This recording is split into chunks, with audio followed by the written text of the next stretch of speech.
وأصحابك يا حبيب الله.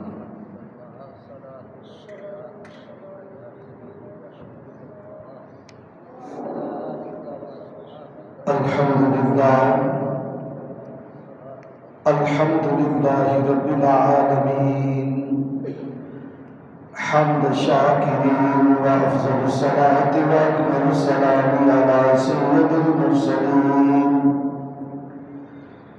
قائد الغر المحجلين نبي الحرمين إمام القبلتين وسيلتنا في الدارين صاحب قاب قوسين محبوب رب المشرقين والمغربين جد الحسن والحسين جد الحسن والحسين جد الحسن والحسين مولانا ومولى الثقلين سيدنا ومولانا وملجانا ومروانا محمد صلى الله عليه وسلم عبده ورسوله. أما بعد فأعوذ بالله من الشيطان الرجيم بسم الله الرحمن الرحيم. يا أيها الذين آمنوا كتب عليكم الصيام كما كتب على الذين من قبلكم لعلكم تتقون أياما معدودات فمن كان منكم مريضا أو على سفر فعدة من أيام أخر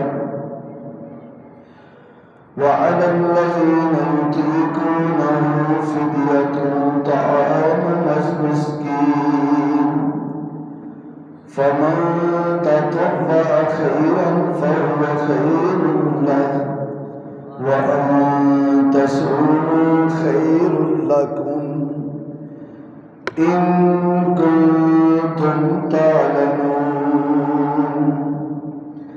آمنت بالله صدق الله مولانا العظيم وصدق رسوله النبي الكريم الأمين ونحن على ذلك لمن الشاهدين والشاكرين والحمد لله رب العالمين. إن الله وملائكته يصلون على النبي يا أيها الذين آمنوا صلوا عليه وسلموا تسليما. الصلاة والسلام عليك يا رسول الله وعلى آلك وصحابك يا سيدي يا حبيب الله. الصلاة والسلام عليك يا سيدي يا رحمة للعالمين وعلى آلك وصحابك يا سيدي يا شفيع المذنبين.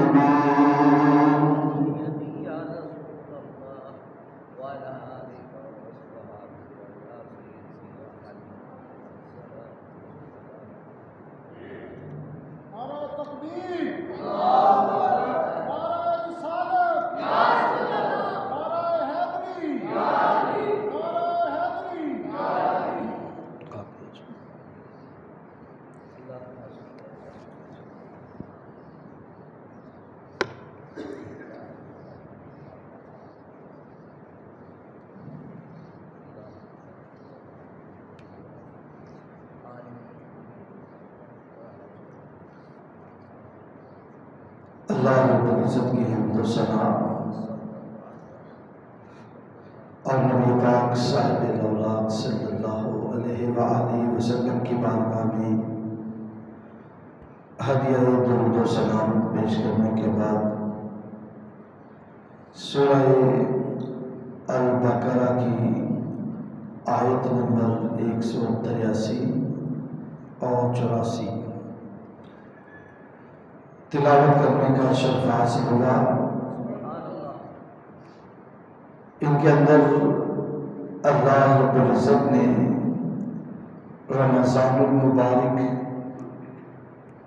کے روزوں کے حوالے سے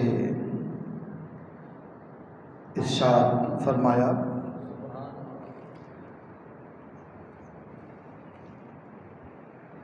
ابھی رمضان المبارک سے پہلے ایک جمعہ المبارک پہلے بھی آئے گا،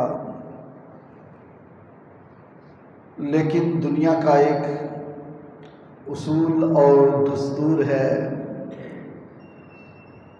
کہ اگر کسی کے گھر میں کوئی مہمان آنا ہو تو اس کے آنے سے پہلے تیاری کی جاتی ہے، اور مہمان جتنا زیادہ قابل قدر ہو، صاحب عزت ہو، صاحب عظمت ہو، اس کی تیاری اتنی ہی زیادہ کی جاتی ہے۔ نبی پاک صاحب لولاک صلی اللہ علیہ وسلم شعبان المعظم کے مہینے میں ہی رمضان المبارک کی تیاری فرماتے اور دعا کیا کرتے تھے کہ یا اللہ، ہمیں تو نے شعبان عطا کیا، ہمیں رمضان سے ملا دے۔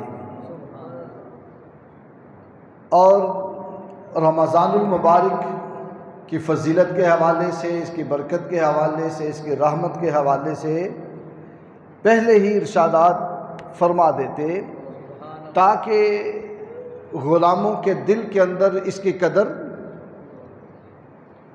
اس کی جو اللہ تعالیٰ نے شان رکھی ہے، عظمت رکھی ہے، وہ لوگوں کے دلوں کے اندر پیدا ہو جائے۔ تو ہم آج کا جمعۃ المبارک استقبال رمضان کے حوالے سے بات کریں گے تاکہ ہمیں پتہ چل جائے، ابھی سے ہم اپنے ذہن میں یہ بات بٹھا لیں کہ جو عظمت والا مہمان آ رہا ہے، ہم نے اس میں کیا کرنا ہے اور کس طرح اس کی برکتیں اور رحمتیں حاصل کرنی ہیں۔ کیسے اس کو اٹھاؤ، یہاں سے چلو، پیچھے چلو، سب سے آگے آگے بیٹھ کے مستی کرتا ہے، اس کو پیچھے کرو، پیچھے دو، پیچھے چلو۔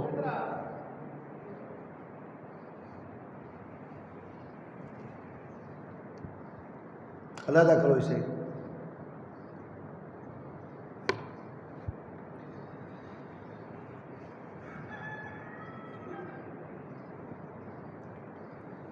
رمضان المبارک کا بابرکت مہینہ ایسا مہینہ ہے کہ جس کے بارے میں حضور صلی اللہ علیہ وآلہ وسلم نے ارشاد فرمایا، اولها رحمت و اوسطها مغفرۃ و آخرها عتق من النار۔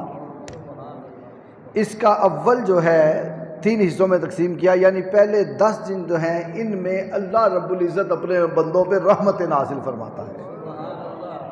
اللہ تعالیٰ کی رحمتیں بندوں پہ نچھاور ہوتی ہیں، اور اس کا جو درمیانی عشرہ ہے، جو اس کا درمیان ہے، اس میں اللہ رب العزت اپنے بندوں کی مغفرت فرماتا ہے۔ وَأَوْسَطُهَا مَغْفِرَةٌ وَآخِرُهَا عِتْقٌ مِّنَ النَّارِ، اور اس کا جو آخری عشرہ ہے، اس میں اللہ رب العزت اپنے بندوں کو دوزخ سے آزاد فرما دیتا ہے۔ اور حدیث پاک میں آتا ہے کہ نبی پاک صلی اللہ علیہ وآلہ وسلم نے ارشاد فرمایا کہ اللہ تعالیٰ ہر روز افطاری کے وقت 10 لاکھ ایسے لوگوں کو جن پر جہنم لازم ہو چکی ہوتی ہے، جہنم لازم ہو چکی ہوتی ہے، اور وہ رمضان میں عبادت کرتے ہیں، روزہ رکھتے ہیں، اللہ کی رضا کے کام کرتے ہیں، اللہ سے بخشش مانگتے ہیں، اللہ رب العزت ایسے 10 لاکھ لوگوں کو روزانہ افطاری کے وقت جہنم سے آزاد فرما دیتا ہے۔ 10 لاکھ لوگوں کی مغفرت روزانہ ہوتی ہے۔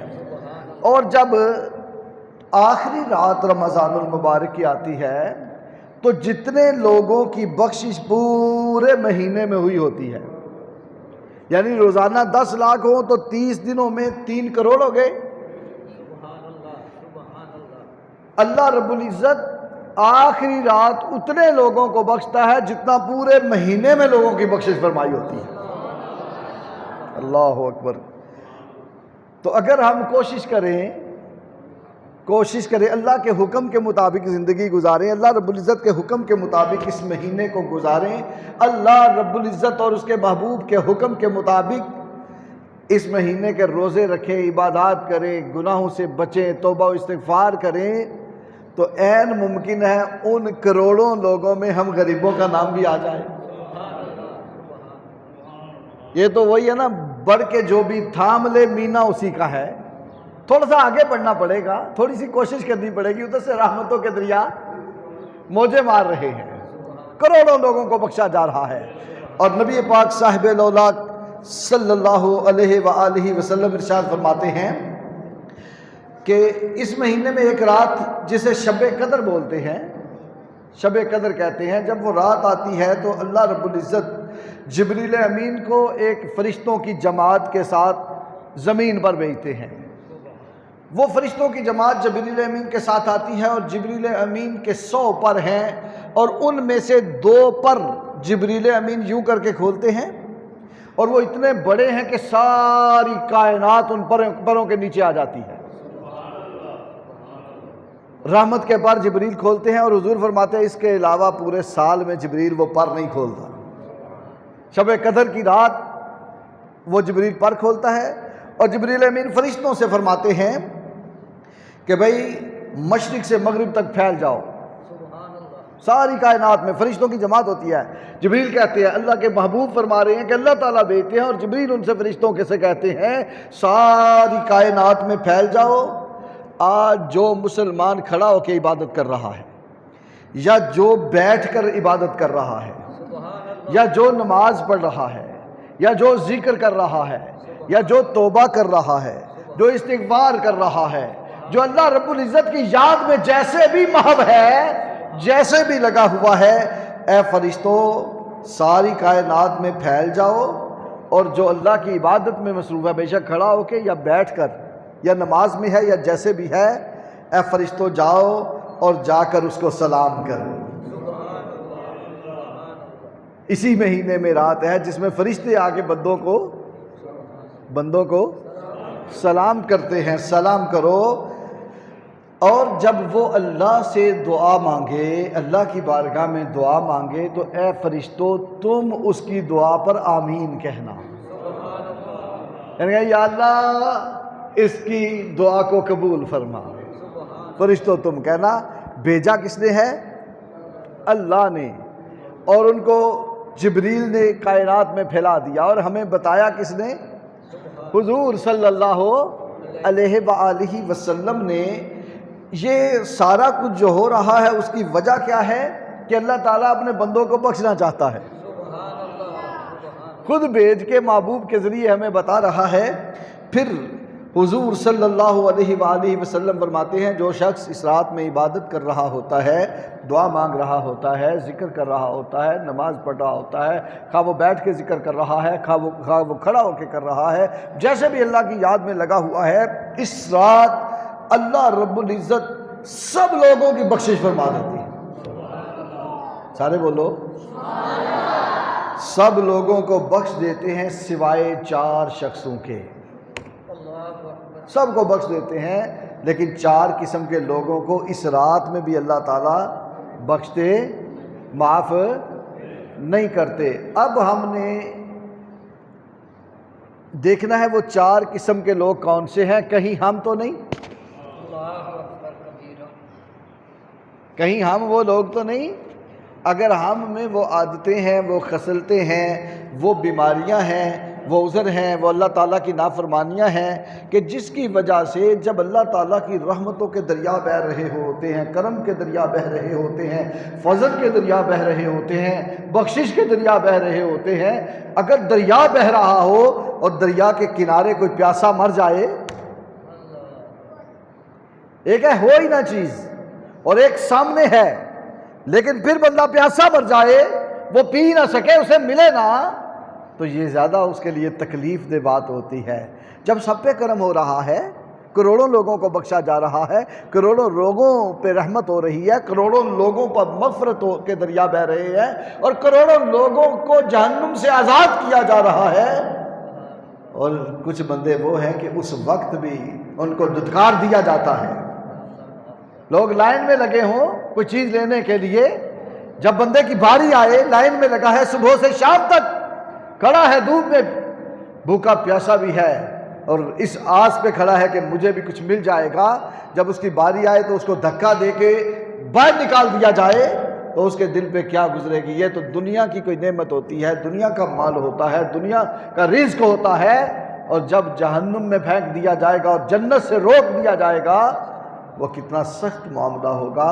اور وہ کون لوگ ہیں کہ جب اللہ رب العزت سب پہ کرم فرما رہا ہوتا ہے، 4 طرح کے لوگوں کو اللہ تعالیٰ اس رات بھی نہیں بخشتا، اس مہینے میں بھی نہیں بخشتا، اس رحمت و برے عشرے میں بھی نہیں بخشتا، مغفرت کے عشرے میں بھی جس کی مغفرت نہیں ہوتی، جہنم کی آزادی کے عشرے میں بھی جس کو جہنم سے آزاد نہیں کیا جاتا، جب اللہ رب العزت اپنی رحمتیں نچھاور کر رہا ہوتا ہے ساری کائنات پر، اور اس بندے کو دھتکار دیا جاتا ہے اور مردود کر کے اپنی بارگاہ سے نکال دیا جاتا ہے، وہ بدبخت کون ہے؟ ہم نے ان کے نام سننے ہیں اور کوشش کرنی ہے کہ ہم یہ رمضان المبارک سچی توبہ کر کے ان گناہوں سے بچ کر گزاریں، تاکہ جب ادھر سے رحمت کے جام آئیں تو ہم غریبوں کے دست میں بھی آ جائیں، ہمیں بھی مل جائے۔ اس نے بتا دیا بھائی سب کو دوں گا لیکن ان کو نہیں دوں گا، ان کو یہ جام نہیں ملیں گے بخشش کے، کرم کی رحمت، کرم کی بارش سب پہ ہوگی لیکن ان 4 لوگوں پہ نہیں ہوگی۔ یہ کیوں کہا؟ اس لیے کیوں بتایا؟ اس لیے کہ پہلے یہ توبہ کر لیں، بچ جائیں اور اپنے آپ کو ان معاملات سے دور رکھیں۔ یہ ابھی سے ہم بات شروع کرتے ہیں، اگلے جمعے پہ بھی کریں گے تاکہ رمضان سے پہلے ہمیں پتہ چل جائے ہم نے کیسے زندگی گزارنی ہے، کیسے رمضان المبارک گزار کر اللہ کی رحمتوں کو حاصل کرنا ہے۔ وہ 4 قسم کے لوگ کون ہیں؟ یہ ہمارے ساتھ ہی رہنے والے ہیں، ہم میں بھی کچھ عادتیں ہیں اور کچھ نہیں ہیں، کوئی پائی جاتی ہے کوئی نہیں پائی جاتی، اور ہمارے دوست رشتہ دار ہمارے ساتھ بیٹھنے والے ان میں بھی پائی جاتی ہیں کچھ اور کچھ نہیں پائی جاتی۔ 4 میں سے ایک بھی ہوئی، جیسے کہیں نوکری ملنی ہو نا تو وہ کہتے ہیں اتنی تعلیم ہوگی، اتنا قد ہوگا، اتنا جسم ہوگا، اتنی عمر ہوگی تو پھر یہ نوکری ملے گی۔ ایسے ہی جنت بھی ملے گی، بخشش بھی ملے گی، کرم بھی ہوگا، فضل بھی ہوگا، لیکن یہ 4 چیزیں چھوڑنی پڑیں گی۔ دنیا کی نوکری کے لیے میڈیکل کرواتے ہیں نا، تو کوئی بیماری نکل آئے تو ہم کھانا پینا چھوڑ دیتے ہیں، یہ چیز نہیں کھانی یار میڈیکل نہیں کلیئر آیا۔ دنیا کی نوکری کے لیے ہم کھانا پینا چھوڑ دیتے ہیں، اپنے کتنے عمل چھوڑ دیتے ہیں، کتنے کاموں کو چھوڑ دیتے ہیں، اور آخرت میں جنت کے لیے بھی ہمیں کچھ کام چھوڑنے ہوں گے۔ وہ 4 قسم کے لوگ ہیں، 4 قسم کے کام ہیں جن کے کرنے سے رمضان میں بھی بندہ روزے بھی رکھے، نمازیں بھی پڑھے، عبادت بھی کرے، پھر بھی اللہ تعالیٰ ان کی بخشش ہے۔ کتنی قسم کے لوگ ہیں؟ اتنی بات ذہن نشین ہو گئی۔ اب آپ نے یہ 4 قسم کے لوگ جو ہیں وہ دیکھنے ہیں، اپنے اندر بھی دیکھنا ہے، اپنے بھائیوں کے، رشتہ داروں کے، دوستوں، محلے داروں، پیار کرنے والوں میں بھی دیکھنا ہے کون کون یہ عمل کرتا ہے، اور جو بھی کرتا ہے پیار سے، محبت سے اس کو سمجھائیں اور اس کو یہ بات بتائیں بھائی یہ کام چھوڑ دو نہیں تو اللہ راضی، نمازیں قبول، روزے قبول، دعائیں قبول نہیں ہوں گے، جنت نہیں ملے گی، بخشش، رحمت، جہنم سے آزادی، آخرت میں عذاب سے آزادی۔ کتنے طرح کے لوگ ہیں؟ 4۔ ہاں تو پہلا کون ہے؟ حضور صلی اللہ علیہ وآلہ وسلم نے ارشاد فرمایا جو شراب کا عادی ہے۔ دیکھو اپنے دوستوں میں، اپنے رشتہ داروں میں، محلے داروں میں، پیار کرنے والوں میں، تعلق والوں میں جو بھی ایسا بندہ ہے اس کو سمجھاؤ۔ اگر میرے تیرے کہنے سے، بتانے سے کسی بندے نے توبہ کر لی تو ہماری بخشش کا ذریعہ بن جائے گا۔ شراب کا عادی، شراب کا عادی، اللہ رب العزت نے قرآن پاک میں فرمایا یسألونک عن الخمر والمیسر قل فیہما اسم کبیر ومنافع للناس واسمہما اکبر من نفعہما۔ اللہ تعالیٰ فرماتے ہیں کہ محبوب یہ آپ سے شراب کے بارے میں سوال کرتے ہیں، جوئے کے بارے میں سوال کرتے ہیں، آپ فرمائیں یہ بہت بڑا گناہ کا کام ہے۔ شراب بھی اور جوا بھی بہت بڑے گناہ کے کام ہیں۔ ان میں فائدہ بظاہر جو تھوڑا سا تمہیں محسوس ہوتا ہے نا، بندہ کہتا ہے کھانسی لگی یا بیماری یا ڈاکٹر نے کہا ہے یا حکیم نے کہا یا کسی دوست نے کہا تھوڑی سی پی لو صحیح ہو جاؤ گے نا، اللہ فرماتے ہیں فائدہ تھوڑا ہے نقصان، فائدہ تھوڑا ہے نقصان۔ اور کوئی بھی عقل مند ایسا کاروبار نہیں کرتا جس میں فائدہ تھوڑا ہو نقصان لاکھ لگا کے بندہ کہے کہ 50,000 کما لوں گا، 13,50,000 پہ آ گیا، تیرا تو نقصان ہی ہوا نا، لاکھ کا سودا لیا 50 کا بکا یا 25,000 کا بکا، نقصان ہے۔ ایسا کاروبار کوئی عقل مند؟ اور اللہ تعالیٰ بھی فرما رہے ہیں بھائی اس میں فائدہ تھوڑا ہے اور نقصان، اگر تم سمجھتے ہو کہ فائدہ ہوتا ہے، اگر تم سمجھتے ہو، حالانکہ فائدہ جسے اللہ نے روکا اس میں فائدہ کیسا؟ تو فرمایا کہ بھائی یہ بہت بڑے گناہ کے کام ہیں۔ اور دوسری آیت کریمہ میں فرمایا یا ایھا الذین آمنوا لا تقربوا الصلاۃ وانتم سکارى۔ اللہ تعالیٰ فرماتے ہیں نماز پڑھو، نماز پڑھو، نماز قائم کرو، سب کو نماز کی طرف بلاتے ہیں اللہ تعالیٰ، کیونکہ بندے کو جتنا قرب نماز کی حالت میں ملتا ہے اللہ تعالیٰ کا، اتنا قرب کسی اور عمل میں نہیں ملتا۔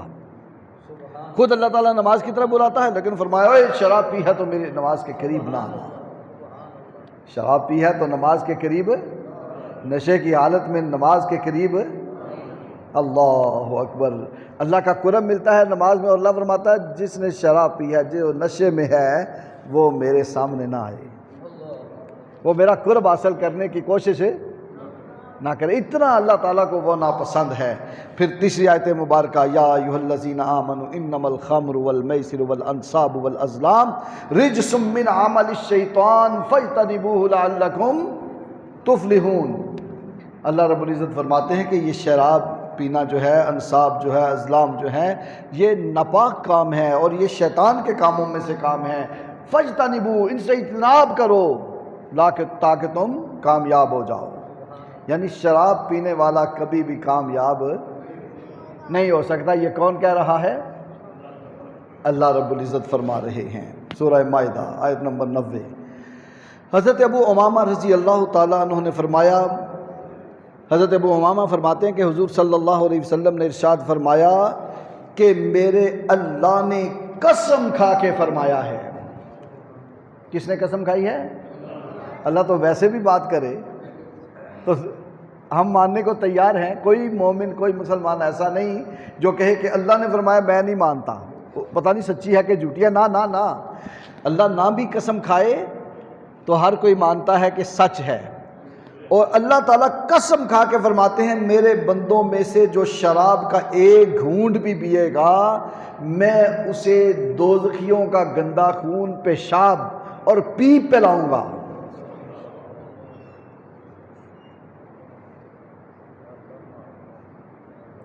اپنے زخم سے گندا خون، پیشاب نکلتا ہے نا، جو کوئی بھی گندے سے گندی فطرت والا بھی ہو، ایک تو سلیم الفطرت ہے نا، ایک گندا مندہ روڑیوں پہ رہنے والا، سڑے پھلے پھل کھانے والا اٹھا کے، جس کو بھوک نے ستایا ہو وہ بھی اس چیز کو کھانا پسند، زخم سے پیپ خون نکلتا ہے جو۔ اور اللہ رب العزت قسم کھا کے فرماتے ہیں جس نے شراب کا ایک گھونٹ بھی پیا میں اس کو دوزخیوں کا گندا خون، پیپ، پیشاب بہانا جو ہے وہ پلاؤں گا۔ بڑے شوق سے، رغبت سے، اور لوگوں کو دکھا کے ہم ڈرنک کر رہے ہیں، ہم یہ کر رہے ہیں، وہ کر رہے ہیں، بکواس کرتے ہیں۔ کوئی چودھری ہو، کوئی پڑھا لکھا ہو، کوئی ان پڑھ ہو، کوئی مالدار ہو، کوئی طاقتور ہو، کوئی سیاستدان ہو، کوئی دیندار ہو، کوئی دنیا دار ہو، جو بھی عمل کرتا ہے، آج بڑا چودھری بن رہا ہے نا، آپ بڑا اپنے آپ کو سمجھتا ہے کہ میرے پاس بڑا مال ہے اور میں جو مرضی کر سکتا ہوں، ذرا خیال کر، جب پروردگار کے سامنے حاضر ہوگا، فرشتے تیرے پاؤں سے پکڑ کر منہ کے بل گھسیٹتے ہوئے لے جا کے دوزخ میں پھینکیں گے، اور وہاں تجھے گندا خون، پیشاب، پخانہ جس میں ملا ہوگا اور پیپ ہوگی وہ پلایا جائے گا۔ تیرے یار، تیرے دوست، تیرے محلے دار، آج کوئی پولیس والا کسی محلے دار کو آ کے نا محلے داروں کے سامنے 2-4 تھپڑ مار دے نا، ہتھ کڑی لگائی ہو، گلی میں چکر لگوائے نا، تو وہ جگہ تلاش کرتا ہے کہ کہیں مجھے ملے، میں زمین میں سما جاؤں، اتنی بے عزتی محسوس کرتا ہے۔ یار محلے داروں کے سامنے مجھے تھپڑ مارے ہیں، میری بے عزتی کر دی، مجھے گالیاں دی۔ تو جب اللہ رب العزت کے فرشتے اس کو پکڑ کر، پاؤں سے پکڑ کر منہ کے بل گھسیٹتے ہوئے دوزخ میں پھینکیں گے اور اس کو یہ عذاب دیا جائے گا، گند پلایا اور کھلایا جائے گا، اس وقت اس کی حالت کیا ہوگی؟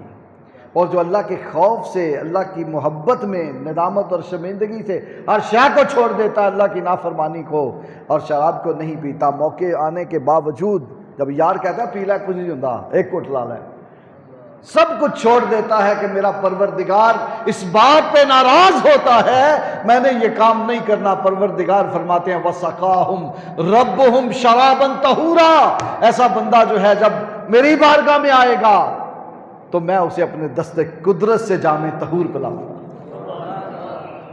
میں اپنے دست وَسَقَاهُمْ رَبُّهُمْ شَرَابًا طَهُورًا، ان کو ان کا رب پاکیزہ جام جو ہے وہ پلائے گا۔ اللہ اکبر۔ آج چھوڑنا چاہیے اس کام کو جس کو نبی پاک صلی اللہ علیہ وسلم نے منع فرمایا ہے۔ پھر نبی پاک صلی اللہ علیہ وسلم فرماتے ہیں معراج کی رات میں نے دیکھا شرابیوں کی حالت کو۔ صحابہ نے عرض کی یا رسول اللہ کیسی حالت دیکھی، کیسی کیفیت دیکھی؟ فرمایا کہ شرابیوں کے چہرے سیاہ تھے، کالے سیاہ چہرے تھے، آنکھیں نیلی تھی اور ہونٹ سوج کر نیچے والا پاؤں کے نیچے آ رہا تھا اور اوپر والا سر سے بھی اوپر سوج کے چلا گیا تھا، اور وہ چیخ اور چلا رہے تھے اور فرشتے انہیں مار رہے تھے اور وہ کتوں کی طرح آوازیں نکالتے تھے۔ آج کا چودھری، آج کا امیر بندہ، آج کا نوجوان اگر یہ عمل کرتا ہے تو دیکھے وہاں حالت اور کیفیت کیا ہوگی۔ اور جس کو کسی اپنے دوست، محلے دار، بہن بھائی کا پتہ ہے ایسے عمل میں مبتلا ہے تو محبت یہ نہیں کہ اس کو دیکھ کے چپ کر جائے، وہ دوزخ میں گر رہا ہے، وہ آگ میں جا رہا ہے، وہ جہنم میں جا رہا ہے، اللہ کی رحمت اس پر نہیں ہوگی۔ رمضان میں جب کروڑوں اربوں لوگوں کو اللہ بخشے گا، اس کی طرف نظر رحمت ہی نہیں فرمائے گا، تو محبت یہ نہیں کہ میں اور تم چپ کیے رہیں، محبت یہ ہے کہ ہم اس کو بتائیں یار اللہ اور اس کا رسول ناراض ہوتے ہیں۔ اس مہینے میں جب سب کو بخش دیا جاتا ہے، اتنا بدبخت ہے وہ جس کو نہیں بخشا جاتا، چھوڑ یار اسے۔ بلغوا عنی ولو آیا، میرے حضور فرماتے ہیں اگر تمہیں میرے ایک حکم کا بھی پتہ ہے تو آگے بتاؤ۔ اور اس امت کو جو سب سے بہتر امت کہا گیا ہے، اس کی وجہ ہی یہ ہے کہ حضور صلی اللہ علیہ وسلم نے ارشاد فرمایا، اللہ رب العزت ارشاد فرماتے ہیں کنتم خیر امت اخرجت للناس تأمرون بالمعروف وتنہون عن المنکر، تم بہترین امت ہو جو لوگوں کے لیے نکالی گئی، اور اس کی وجہ کیا ہے؟ تمہارے بہتر ہونے کی وجہ کیا ہے؟ کہ تم لوگوں کو نیکی کی طرف بلاتے ہو اور برائی سے روکتے ہو، اور کوئی وجہ نہیں۔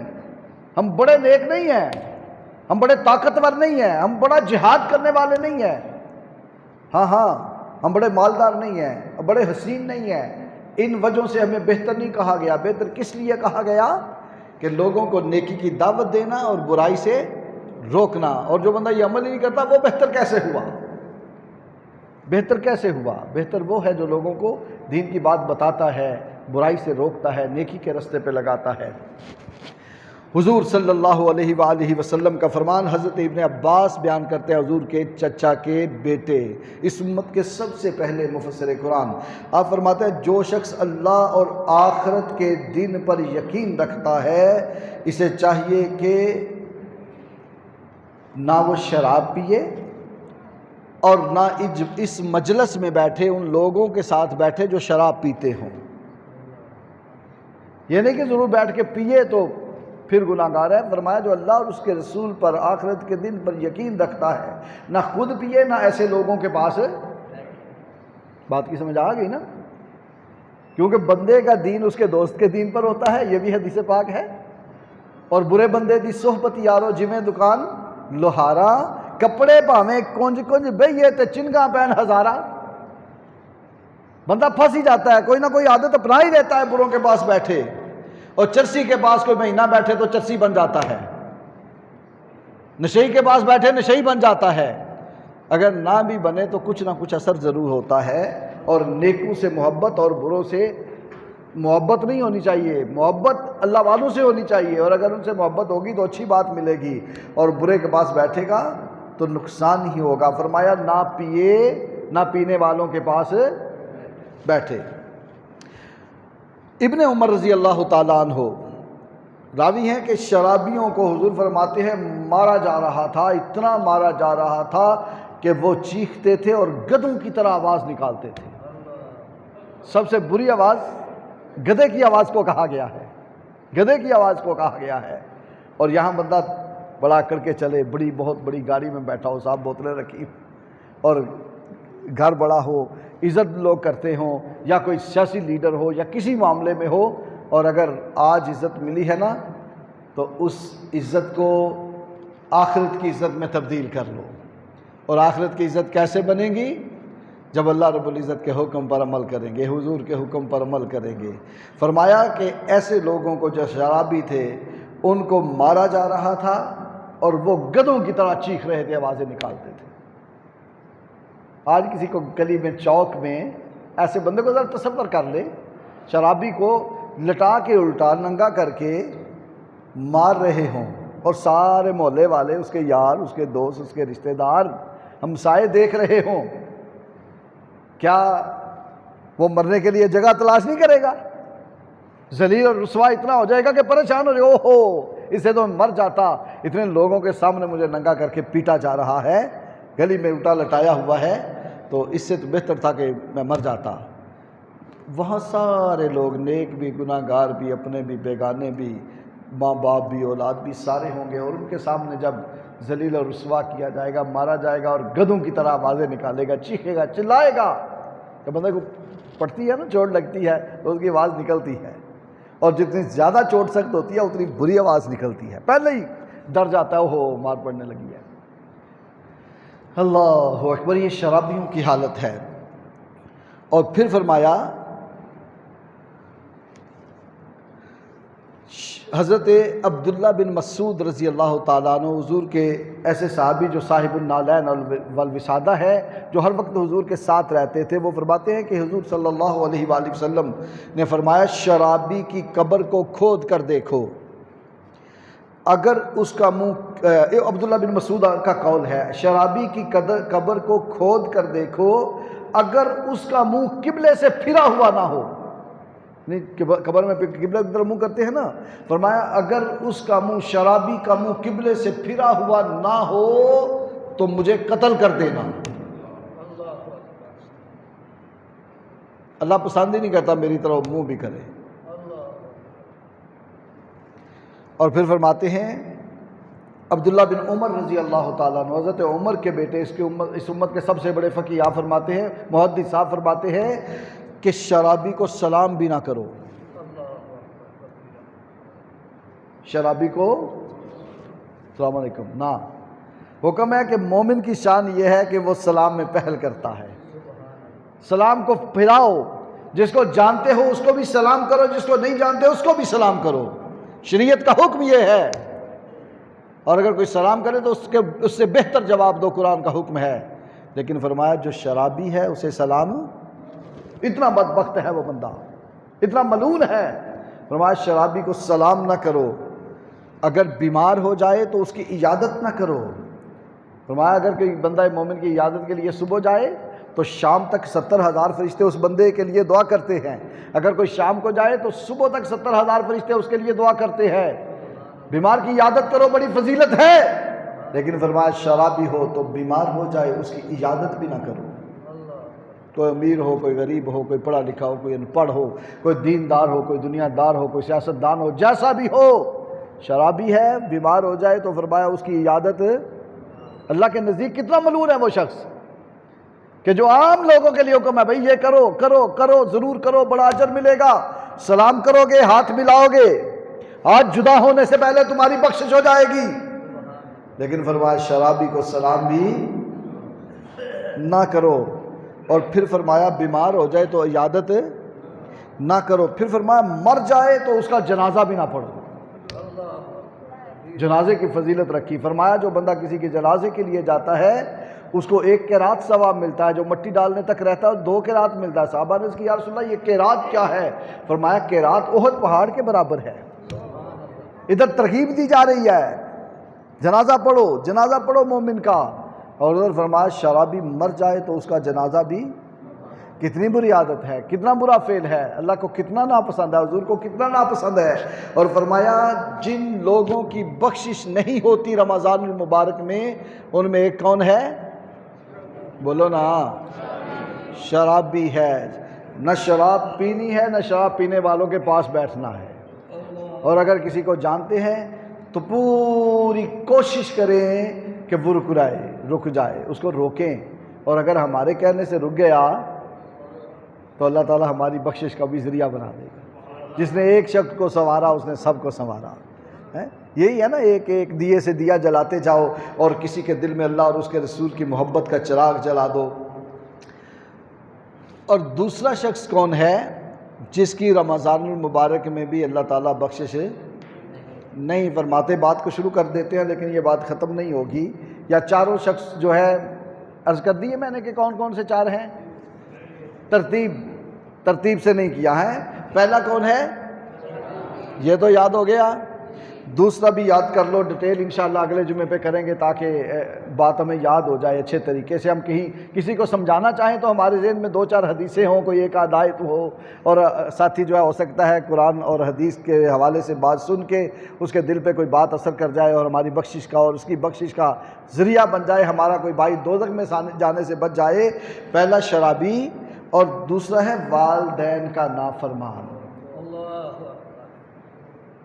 والدین کا، جو والدین کا نافرمان ہے اس کی بھی رمضان المبارک میں جب سب کی بخشش ہو رہی ہوتی ہے، سب پہ کرم ہو رہا ہوتا ہے، سب کے گناہوں کو معاف کیا جا رہا ہوتا ہے، سب کے لیے جنت کے دروازے کھول دیے جاتے ہیں، جہنم کے دروازے بند کر دیے جاتے ہیں، والدین کے نافرمان کو اللہ تعالیٰ رمضان میں بھی روزے بے شک رکھے، نمازیں پڑھے، صدقہ کرے، راتوں کو عبادت کرے، لیکن ماں باپ کا جو نافرمان ہے اس کی عبادتیں قبول نہیں ہوتی اور اللہ اس کی بخشش پھر بھی نہیں فرماتا۔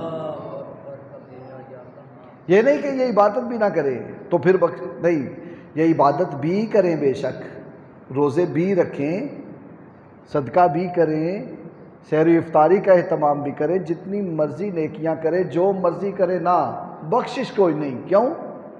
یہ 4 کام ضروری ہیں، ان کے بغیر بخشش نہیں۔ دوسرا کون سا ہے؟ ماں باپ کا نافرمان۔ اللہ تعالی ہمیں اس گناہ سے بھی محفوظ فرمائے۔ اس سے اکثر لوگ چلو بچ جاتے ہیں، اگلے جو 2 ہیں نا، ہو ان سے بچنا بڑا ہی مشکل۔ بڑے بڑے بندے جو ہے نا، بڑے بڑے اچھے بندے، نیک بندے، وہ بھی اس میں مبتلا ہیں، اللہ فرماتا میں نہیں معاف کروں گا۔ کون سا ہے؟ قطع رحمی کرنے والا، رشتہ داروں سے تعلق توڑنے والا، چھوٹی چھوٹی باتوں سے نا ہم اپنے رشتہ داروں کو چھوڑ دیتے ہیں، چھوٹی چھوٹی باتیں رشتے توڑ دیتے ہیں۔ فرمایا جو قطع رحمی کرنے والا ہے، اپنے رشتہ داروں سے تعلق توڑنے والا ہے، پڑھے نمازیں، رکھے روزے، پڑھے تراویحاں، کرے صدقہ و خیرات، زکوٰۃ دے، فطرہ نہ کرے، جو مرضی کرے، جو قطع رحمی کرتا ہے، صلہ رحمی نہیں کرتا، کوئی عبادت قبول نہیں ہوگی، وہ بھی نہیں بخشا جائے گا۔ استغفر اللہ۔ یہ بڑا مشکل کام ہے، کیونکہ کوئی نہ کوئی بات کسی نہ کسی طرف سے ہو جاتی ہے۔ ہم سمجھتے ہیں اس نے یہ بات کیا اس لیے یہ ہوا ہے، اور وہ سمجھتا ہے اس نے یہ کیا اس لیے ہوا ہے۔ کبھی میری طرف سے کبھی ان کی طرف سے ہو جاتی ہے، اور ہم الزام دوسرے پہ ہی دیتے ہیں، اور یہ معاملہ خراب ہو جاتا ہے۔ تھوڑا مل لو، روز نہ جاؤ اپنے بھائی کے گھر، بہن کے گھر، ہفتے بعد 2 ہفتے بعد جاؤ، سلام تو اچھے طریقے سے لو، اسے تعلق توڑو نہ۔ اللہ نے جو خون کے رشتے بنائے ہیں ان کے ساتھ خون کے رشتے، دودھ کے رشتے، تعلق نہ توڑو، تعلق نہ توڑو۔ نہیں کچھ دے سکتے تو مسکرا کے بات تو کر سکتے ہو، خندہ پیشانی سے کلام تو کر سکتے ہو، اور اگر بندہ دے سکتا ہے تو ضرور اپنے بہن بھائی رشتہ دار جو ہے ان کے ساتھ اس نے سلوک کرے، اور جو اس نے سلوک کرتا ہے اللہ تعالیٰ اس کے رزق میں، مال میں، عزت میں، عمر میں برکت پیدا کرتا ہے، اور اس کی موت بھی جو ہے وہ ایمان کی حالت میں ہوتی ہے۔ اس کی وضاحت انشاءاللہ ان تینوں کی ہم وضاحت اگلے جمعے پہ انشاءاللہ کریں گے۔ اور آخری کون ہے؟